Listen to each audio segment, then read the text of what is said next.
Halo, selamat siang semuanya. Kembali lagi bersama kami kelompok B4.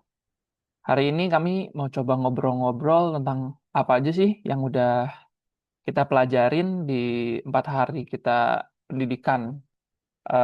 Kenalin di sini aku Ray yang bakal jadi host untuk hari ini. Aku juga ditemenin sama teman-teman. Ada Mas Ramses, ada Mbak Rosita, ada Mbak Sri, ada Mas Rama, ada Mas Adit, sama yang terakhir ada Mbak Zebi. Oke, jadi mungkin aku rekap sedikit dulu aja ya. Jadi di 4 agenda 1 ini ada 4 topik besar yang udah kita pelajarin. Pertama mungkin kalau nggak salah wawasan kebangsaan dan bela negara ya. Ada wawasan kebangsaan dan bela negara. Yang kedua ada isu strategis. Yang ketiga ada algoritma kebangsaan. Sama yang hari ini tadi kita pelajarin untuk teknik analisis. Nah, aku pengen ngobrol-ngobrol sedikit nih sama teman-teman. Kira-kira kalau dari pandangan teman-teman, apa aja sih yang udah kita pelajarin? Mungkin masuk ke materi 1 ya, untuk di wawasan kebangsaan dan bela negara. Aku mungkin pengen dari Mas Adit, boleh ceritain sedikit nggak apa yang udah dipelajarin, sama kira-kira apa sih yang dari pandangan Mas Adit terkait materi ini? Baik, terima kasih Mas Rey. Jadi untuk agenda pertama di hari kedua ya, itu kita belajar tentang wawasan kebangsaan dan bela negara. Jadi kemarin itu dari narasumber itu menjelaskan apa itu wawasan kebangsaan, apa itu bela negara. Terus di situ juga ada video-video permasalahan. Kalau yang saya ingat itu videonya ada dua di tentang Raja Ampat dan tentang pendidikan. Nah, di sana itu kita diberikan apa ya materi, tetapi banyak untuk diskusi seperti itu. Yang bisa saya ambil dari materi yang pertama ini, kita kemarin diminta untuk membuat video kelompok tentang Kabur Aja Dulu, kalau tidak salah, nggih. Nah, itu sebagai apa ya? Sebagai bentuk implementasi kita nih sebagai ASN muda, bagaimana menanggapi isu-isu yang ada dan juga bagaimana tentang apa ya nilai-nilai apa ya nilai bela negara kita terhadap terhadap negara itu apa. Nah, seperti itu. Terus yang kedua kita juga ada kemarin juga sempat ada tugas untuk membuat sebuah video seperti itu. Dan ada tugas sebenarnya beberapa tugas sih, ada tugas individu. Nah, kalau dari saya salah satunya saya membuat video yang intinya tentang apa itu wawasan kebangsaan, dimulai dengan eh, sejarahnya Indonesia terlebih dahulu, diakhiri dengan nilai-nilai kebangsaan yang bisa diterapkan di sehari-hari. Seperti itu aja sih, Mas. Terima kasih. Hmm, benar-benar. Jadi aku juga yang aku ingat mungkin di hari pertama ini kita dikasih dasar-dasar awal dulu ya. Dimana untuk sebagai ASN kita mungkin bisa dikasih tahu untuk nilai-nilai apa aja sih yang bisa kita pegang dan apa aja sih yang kita bisa lakuin untuk bela negara karena yang diterapin di sini bela negara itu bukan berarti semuanya harus angkat senjata ya. Jadi banyak banget hal-hal yang bisa kita lakuin, yang aksi-aksi yang bisa kita lakuin terutama di tempat kerja untuk ngelaksanain bela negara itu sendiri. Kalau dari yang lain ada tambahan nggak mungkin dari Mbaknya siapa nih? Coba kita lihat Mbak Rosita deh. Kalau Mbak Rosita gimana nih buat agenda wawasan kebangsaan dan bela negara ini? Baik, Mas Ray, izin menambahkan ya, Mas Ray. Untuk menurut saya mengenai materi pertama yaitu apa namanya wawasan kebangsaan dan bela negara. Jadi materi tersebut tentunya penting ya bagi kita ya, karena kan itu kan untuk membentuk CPNS nih gimana kedepannya gimana kerjanya profesional apa tidak, terus integritas dan gunanya juga untuk menghadapi pekerjaan-pekerjaan yang akan ditempuh selanjutnya gitu. Nah, kemudian untuk bela negara sendiri tentunya kan bukan hanya soal militer saja ya, dan tetapi kan juga eh, mengenai mengenai loyalitas kita terhadap pemerintah, terhadap masyarakat seperti itu. Terima kasih, Mas. Benar-benar. Jadi kayak kita tuh kayak dikasih kompas gitu ya buat pegangan kita tuh kerja tuh harus ke arah mana, nilai-nilai mana aja sih yang harus kita pegang gitu, kita harus pegang teguh. Ini kalau kalian ada yang mau sambil langsung nanggepin atau ngobrol langsung aja ya, nggak usah yang aku panggil-panggil. Paling kalau dari agenda satu mungkin udah cukup lengkap sih tadi yang udah dijelasin sama Mas Adit sama Mbak Rosita. Kalau teman-teman gimana? Udah setuju semua berarti? Atau ada mau sharing-sharing aman ya kayaknya kalau untuk ini terkait nilai-nilai ini. Jadi udah hari pertama kita dibekalin untuk nilai-nilai dasar, untuk apa pegangan yang akan kita gunakan selama melakukan pekerjaan ini. Di hari kedua, aku lanjut ya. Mungkin di hari kedua ini kita kemarin apa dikasih materi tentang isu-isu strategis. Ini menurut aku jadi bertahap ya. Jadi pertama kita dikasih nilai-nilai dasar-dasar yang bisa kita pelajarin. Nah, yang dengan udah kita mengetahui nilai-nilai itu, kita bisa gunain nih. Pertama, setelah itu kita bisa identifikasi isu-isu yang lagi kejadian di negara ini khususnya maupun ataupun di lingkungan-lingkungan sekitar kita. Kalau di hari kedua ini coba deh pengen ngobrol sama Mas Ramses. Mas Ramses gimana tanggapannya atau ada pandangan atau kira-kira menurut Mas Ramses dari isu-isu ini apa sih yang paling kelihatan gitu? Ya, Mas Ray dan teman-teman semua. Ini kan kita bahasnya di hari kedua tuh yang sepenangkapanku ya. Itu kan tentang analisis isu kontemporer ya, benar ya, Ya, ya teman-teman. isu-isu. Nah, ini menurutku sih materi ini itu sangat penting ya, karena ini kan lumayan membuka wawasan kita tentang gimana kita sebagai CPNS gitu ataupun ASN muda itu harus kita tuh peka terhadap berbagai isu yang berkembang di masyarakat, mau di tingkat nasional maupun global kan, karena sempat ada yang dibahas di luar negeri dan segala macamnya itu kan di bagian-bagian akhir tuh di hari kedua itu. Nah, ini tuh nggak cuma bekerja sesuai aturan. Menurutku ini juga kita tuh harus diseimbangi juga menganalisis ini tuh dengan kesadaran bela negara sama mampu berpikir kritis kita dan juga untuk mencari solusi dari masalah kontemporer kayak korupsi, narkoba, radikalisme dan cyber security dan sebagainya gitu sih. Mungkin ada yang mau nambahin nggak kalau tentang materi ini? Gimana nih teman-teman? Kemarin kan udah banyak dikasih ya contoh-contoh masalahnya isu-isu kontemporer ini dari masalah luar negeri, dari masalah perang antar negara sampai masalah di internal pun kita masih kayak banyak banget lah yang harus diselesaikan jadi PR. Teman-teman ada yang tertarik nggak sama isu-isu apa nih? Misalkan coba dari Mbak Zebi ada tertarik sama isu apa nggak sih yang kemarin udah dipelajarin gitu? Makasih Mas Rey ya. Saya mau nambahin aja sih maksudnya dari yang tadi bilang Mas Ramses tentang isu kontemporer gitu ya. Apalagi sebagai singkat peran kita sebagai ASN muda, sebagaimana kita sudah pelajari kemarin, ASN muda itu kan sebetulnya harus sebagai garda terdepan ya dalam pelaksanaan kebijakan publik gitu. Jadi di mana kita tuh memang benar-benar dituntut untuk peka dan responsif terhadap isu-isu strategis yang terjadi gitu. Karena apa namanya seperti yang sudah tugas kita kerjakan kemarin itu bonus demografi yang kita angkat sebagai tugas kita bersama-sama gitu ya. Ternyata maksudnya memang begitu banyak isu yang terjadi di negara kita ini gitu. Jadi kita sebagai ASN muda harus lebih peka untuk itu dan bisa mampu mengambil peranan aktif dalam menjawab tantangan untuk pembangunan serta menjaga ketahanan bangsa gitu ya.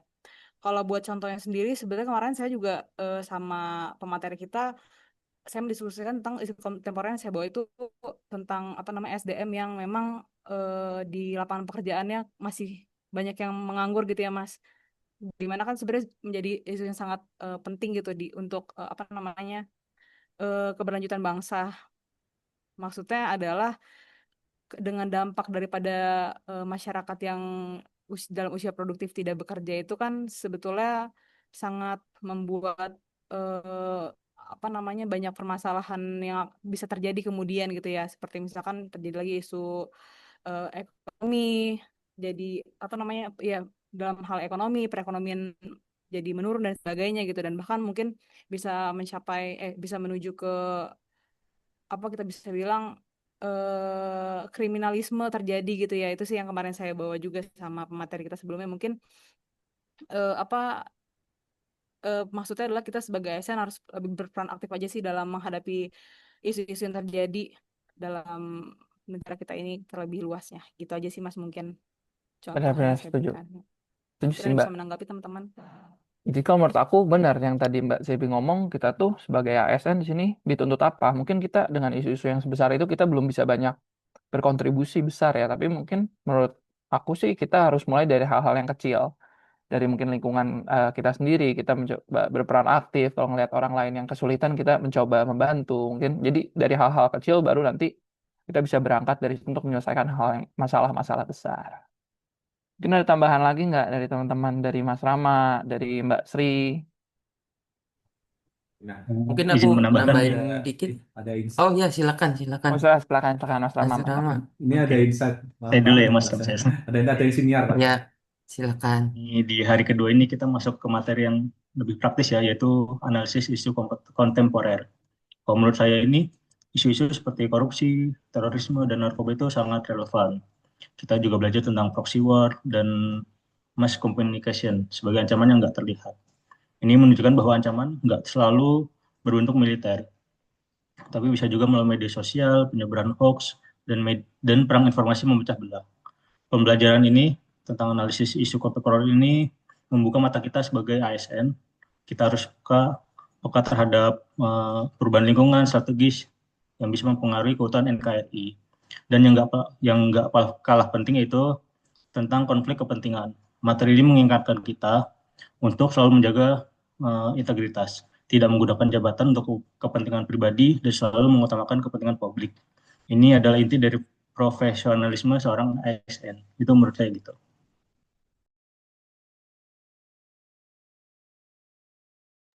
Oke, oke, oke. Setuju, setuju, setuju. Kalau Mas Ramses tadi apa? Sorry, tadi kepotong Mas Ramses. Tadi aku sebenarnya cuma pengen nambahin sedikit aja. Aku tadi setuju tuh sama pernyataan Mas Ray yang awal tadi, yang Mas Ray sempat bilang kalau sebenarnya agenda ini tuh berkesinambungan ya antara agenda hari satu dan kedua. Kenapa? Karena kalau menurut aku ya di agenda kedua ini itu tuh tujuan utamanya itu adalah untuk kita ngembangin kemampuan berpikir kritis dan kreatif kita dalam menganalisis isu-isu ini. Nah, landasannya itu apa? Landasannya adalah ya wawasan kebangsaan kita. Jangan sampai kita tuh berpikir kritis dan kreatif, tapi jatuhnya itu nggak sesuai sama apa yang berlaku di negara kita gitu. Ternyata pemikiran kita terlalu radikalis atau seperti apa kan itu kan sebenarnya kritis iya, tapi itu kan nggak sesuai ya kalau seperti itu.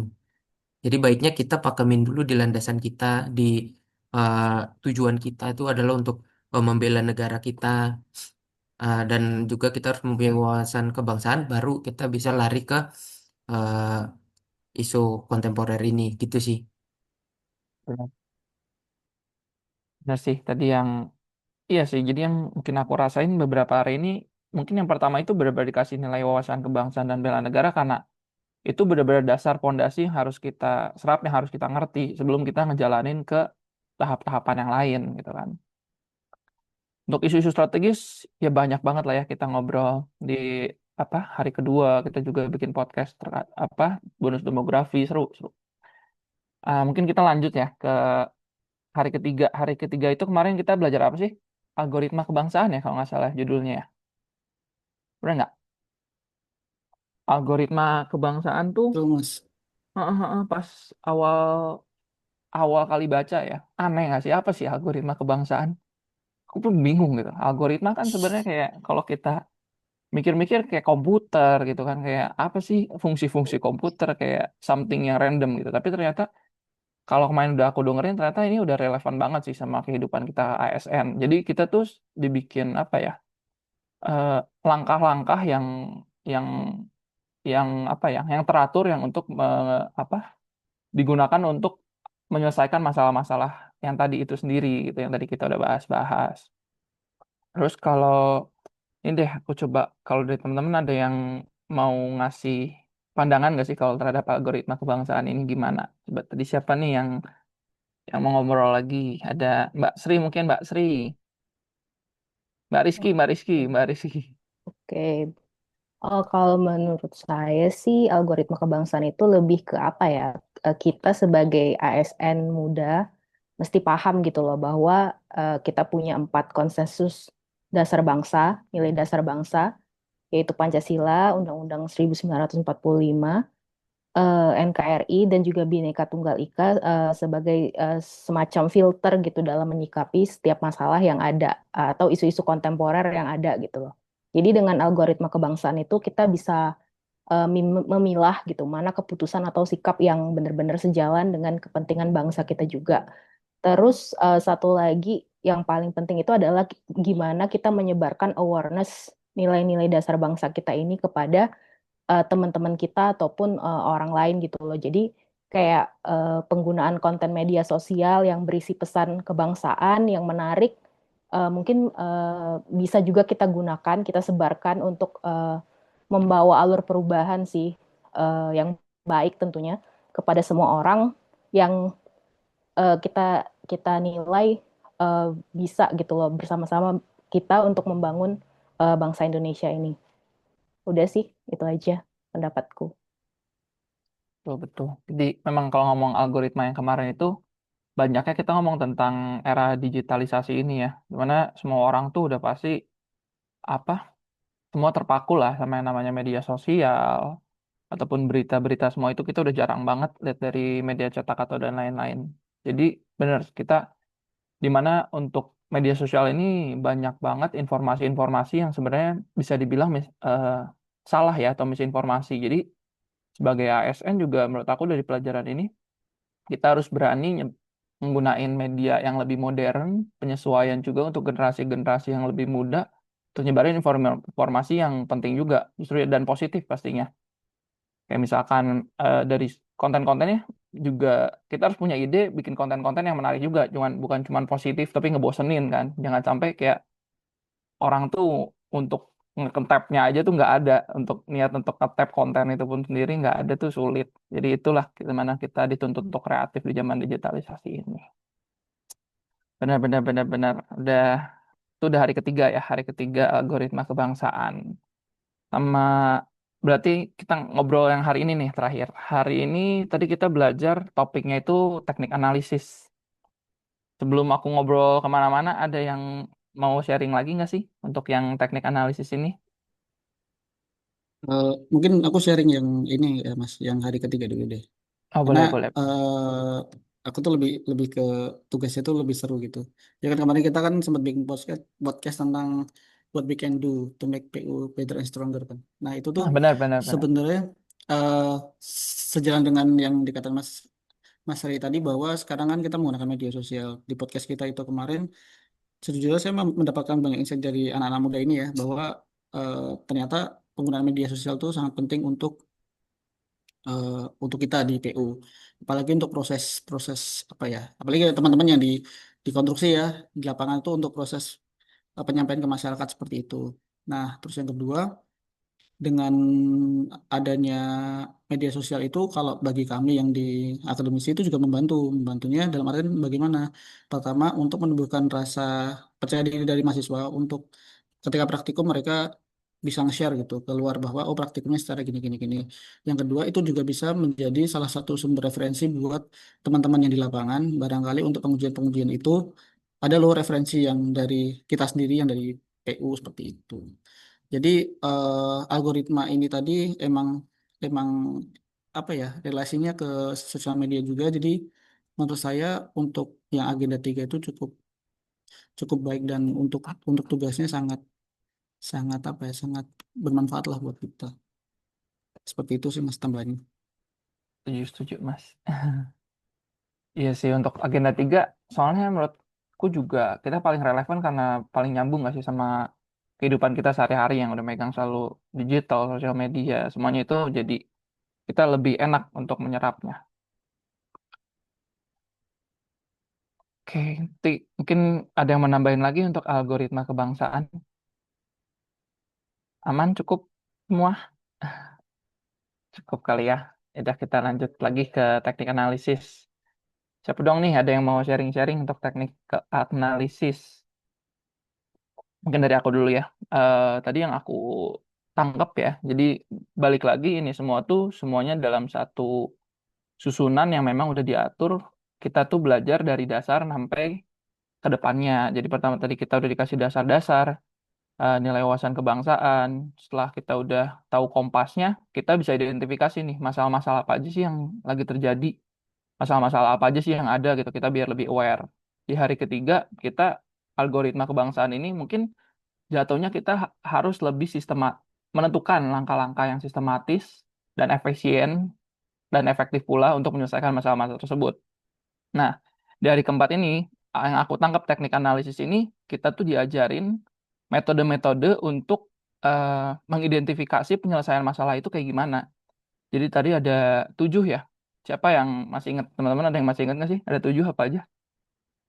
Pokoknya yang aku ingat sih 5 why analysis, APKL, USG ya, fishbone, diagram, family tree, terus apa lagi? Aku lupa. Ada yang inget nggak? Lupa ya. Gap analysis. Gimana sih dari tadi? Gap analisis kurang. Oh ya, itu Ya, gap gap analysis. analysis. Gap analisis. Iya, banyak banget sih cara-caranya. Cuman enaknya kita dikasih 7 itu, kita tuh sebenarnya nggak harus ngegunain 7-7-nya. Kita tinggal pakai aja yang mana sih yang menurut lu cocok sama pemikiran lu, yang mana yang paling cocok untuk nyelesain masalah. Kalau aku sih dari tadi yang 7 itu paling masuk yang why analysis, karena kalau secara pemikiran simpel, tinggal kita apa nih masalah di ujungnya, kita tarik ke belakang yang satu. Kalau udah ketemu jawabannya yang satu, tarik lagi ke belakang, pokoknya sampai ujung terus. Itu bisa nggak habis-habis, tapi dari situ kita bisa cari apa akar permasalahannya gitu. Jadi kita harus ngeberesin tuh bukan cuman dari akibatnya doang, tapi harus benar-benar dari penyebab awalnya. Tuh, kalau teman-teman coba Mas Rama, kalau Mas Rama paling masuk dari teknik analisis tadi yang metode mana nih? Pastinya yang lebih gampang atau paling gampang tuh 5 way analysis ya. Kayak apa ya, kita tinggal menentukan pertanyaan dan jawaban dengan teknik tanya jawab yang sederhana. Jadi untuk menyelidiki suatu hubungan sebab akibat menjadi akar dari suatu permasalahan itu sendiri. Tapi kalau buat nanti tugas kita mungkin 5 way analysis terlalu ini ya, terlalu apa ya, terlalu simpel gitu. Ya, Mungkin kalau buat aktualisasi teman-teman bisa ini sih, pasti diarahkan untuk mengambil teknik APKL gitu sih. Dan itu lebih kompleks untuk APKL karena dia ada ya, aktual, ya, problematik, kelayakan sama kelayakannya. Itu benar-benar. lebih kompleks buat ngebantu kita buat teknik analisisnya. Iya, karena sebenarnya tadi yang Kalau agak dari bingung teman-teman yang tadi lain kalau gimana? di five analysis ini kadang misalkan menurut kita sebelum ini misalnya penyebabnya A, tiba-tiba untuk sebelumnya kalau kita tarik kenapanya bukan cuma B tapi B, C, D gitu. Jadi kita nggak bisa narik ke belakangnya, nggak bisa cuma apa satu cabang kan. Ada masalahnya memang di situ karena Iya, dia terlalu malah bisa simpel. bercabang-cabang. Iya, benar-benar benar. Gimana nih kalau Kadang kalau teman-teman lain? misalnya kita telusurin sampai akhir, malah ini loh, five analysis itu terlalu apa ya, terlalu dasar banget, malah jadi kayak apa sih pertanyaan, malah jadi solusinya nggak terlalu Iya, tepat benar. gitu. Gimana nih kalau dari teman-teman yang lain ada tertarik ke teknik analisis yang lain atau misalkan pandangan untuk eh, topik ini gimana gitu? Akan dari Mbak Zebi ada tambahan pandangan nggak? Mungkin kalau aku mau mengutarakan apa namanya lebih nyaman di aku kali ya buat apa namanya gimana penyelesaian permasalahan ini. Kalau aku lebih cocok sebenarnya pakai gap analisis sih Mas. Karena memang kita kan maksudnya dikasih tahu gimana idealnya tuh gimana, terus kondisi yang terjadi tuh gimana. Jadi kita bisa mencari jalan tengahnya mungkin apa yang kurang. Jadi solusinya to the apa namanya langsung ke inti permasalahannya harusnya begini, kurangnya begini, jadi langsung dapat apa yang dimaksud gitu maksudnya. Nah, apalagi kan kita juga ada tugas tuh untuk di agenda keempat ini, tugas untuk apa namanya survei ke orang-orang, kira-kira konsensus mana yang cocok buat kita terapkan gitu, maksudnya kan sebagai ASN atau ASN muda gitu ya Mas. Terus kira-kira dari antara konsensus yang kita pilih itu orang-orang itu sudah aware atau belum gitu kan. Itu kan nanti apa namanya diambil lagi pakai metode-metode yang tadi yang ada. Nah, kalau buat aku sih memang lebih cocok banget sih pakai gap analisis ya, karena kita langsung tuh straight to the point, masalahnya apa. Terus jadi nggak terlalu seperti kalau misalkan kayak Five Why sih yang aku lihat tadi atau mungkin Three Fem apa yang pohon Family itu tree, family itu kan tree. kayaknya jadi banyak berakar banget, jadi banyak berakar banget permasalahannya. Jadi mungkin ya seperti yang tadi Mas Rama bilang, jadinya tidak pada intinya gitu, maksudnya jadi kemana-mana mungkin gitu ya Mas. Mungkin itu sih kalau buat aku, tambahan dari aku. Baik, baik. Emang intinya dari untuk teknik analisis ini semua punya cocok-cocok masing-masing lah ya kalau yang aku tangkap. Kita punya preferensi masing-masing, makanya dikasih metode itu bukan cuma satu, kita dikasih pilihan-pilihan yang memang eh, lebih efektif lah buat kita sendiri buat nyelesain masalahnya. Oke, dari udah ya empat itu kita bahas semua 4 hari, 4 materi, lumayan panjang, memang udah, tapi nggak kerasa juga, lumayan panjang tapi nggak kerasa.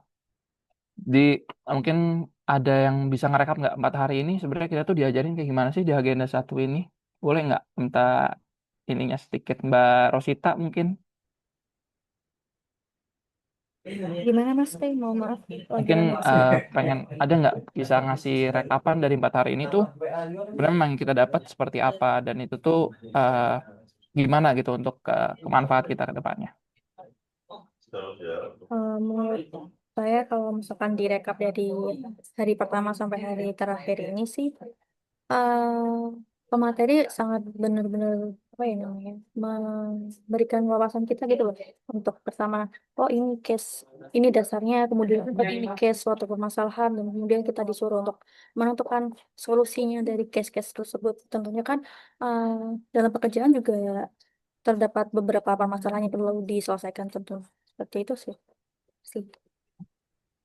Di intinya kita diajarin untuk nilai dari nilai awal kita diminta bikin langkah-langkah efektif, pokoknya yang sistematis ya, bukan cuman coba nyelesain masalah tanpa ilmu-ilmu yang jelas. Mungkin itu cukup sih buat rekapan obrolan kita hari ini. Mungkin ada yang mau nambahin lagi nggak? Apa ada opini-opini atau pandangan seperti apa? Cukup? Oke. Cukup sepertinya Mas Rey. MP itu apa ya Pak ya? Aku tahu mau tanya Pak Budi. Oke, cukup ya. Berarti mungkin kita cukupin aja obrolan kita hari ini. Em, Moga-moga ke depan kita tetap lancar jalanin pelatihan, semuanya tugas-tugas bisa kita kerjain, dan yang penting kita bisa ngegunain hasil pelatihan ini untuk pekerjaan kita sehari-hari. Mungkin seperti itu ya. Oke, sampai ketemu lagi di pembahasan selanjutnya. Kami dari kelompok 4. Sekian dan terima kasih.